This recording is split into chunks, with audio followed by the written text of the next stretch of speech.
पालघर जिल्ह्यातील डहाणू एसटी आगाराला सुद्धा मुसळधार पावसामुळे मोठा फटका बसलाय। सलग 3 दिवस पुराच्या पाण्यामध्ये राहिल्यानं आगारातील डिझेल पंप, गॅरेजमधील साहित्य, कार्यालयीन कागदपत्र आणि 6 एसटी बसचं मोठं नुकसान झालंय। पाणी ओसरल्यानंतर आगार परिसरात चिखलाचं साम्राज्य पसरलेलं आहे। अग्निशमन दलाच्या मदतीनं स्वच्छता मोहीम सुरू आहे। 2 दिवस बंद असलेली डहाणू आगाराची बस सेवा आता टप्प्याटप्प्यानं पुन्हा एकदा सुरू केली जाते।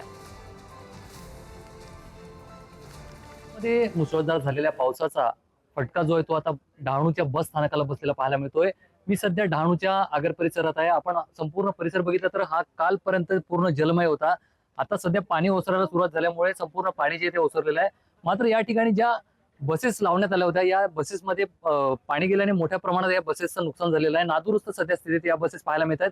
एकंदरीत बघितलं तर हा संपूर्ण डहाणू बस आगाराचा परिसर आहे आणि या संपूर्ण परिसराला काल तलावाचं स्वरूप जे आहे ते प्राप्त झालेलं पाहायला मिळालं। आताही आपण बघितलं तर या ठिकाणी ज्या बसेस दुरुस्त केल्या जातात हे गॅरेज आहे। या गॅरेजमध्ये देखील मोठ्या प्रमाणात पाणी घुसलेलं होतं।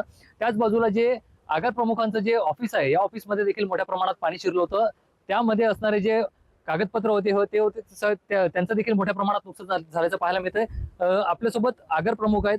सर, 2 दिवसापासून मुसळधार पाऊस झाला होता। मोठ्या प्रमाणात डहाणूचं पाणी जे आहे ते पूर्ण बस आगारामध्ये शिरलं होतं। नेमकं काय काय नुकसान झालेलं आहे? सर, दरवर्षी थोडंफार पाणी येत असतं, परंतु त्याप्रमाणे आम्ही त्याची अगोदरच प्रिकॉशन म्हणून सर्व साहित्य बसेस या सुरक्षित ठिकाणी लावत असतो।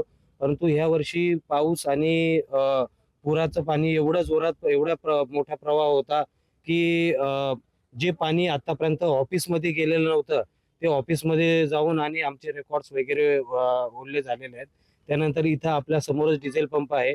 डिझेल पंपाचं जमीन बरीचशी माती वाहून गेल्यामुळे डिझेल पंप तो तिरपा झालेला आहे। फ्युलिंग स्टेशन, त्यानंतर अंडरग्राऊंड टँक मध्ये पाणी गेलेलं आहे आणि ज्या आपल्या गाड्या सुरक्षित ठिकाणी होत्या परंतु जास्त प्रवाहामुळे त्या समोरच असल्यामुळे त्याच्या सुद्धा इंजिन मध्ये, फिल्टर मध्ये आणि टँक मध्ये पाणी गेलेलं आहे। अशा प्रकारे नुकसान झालेलं आहे। नक्कीच आपल्याबरोबर इथले कर्मचारी देखील आहेत। ते ज्या टायमाला ह्या डेपोमध्ये पाणी भरत होतं त्या टायमाला कुठेतरी त्यांच्याकडून देखील आता बचाव कार्य सुरू होतं। आपल्यासोबत ते दादा, काय नेमकी परिस्थिती होती?